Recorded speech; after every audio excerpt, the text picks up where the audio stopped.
चाटे मोर ढोढ़ी, यही से हो गइल बाटे हमें कमजोरी।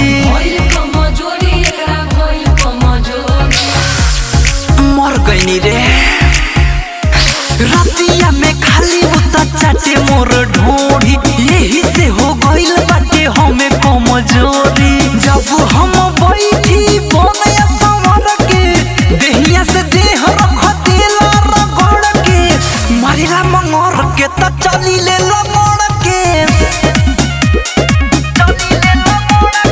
मारिला मंगर के त चली ले लमड़ के।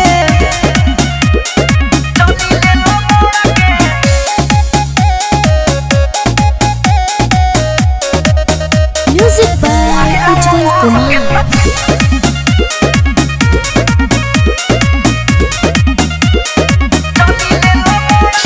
कबो नहीं बुझे मोर मनावा के दुख रे, खाली उहे खोजे बड़ी बाटे हरा मुठा रे।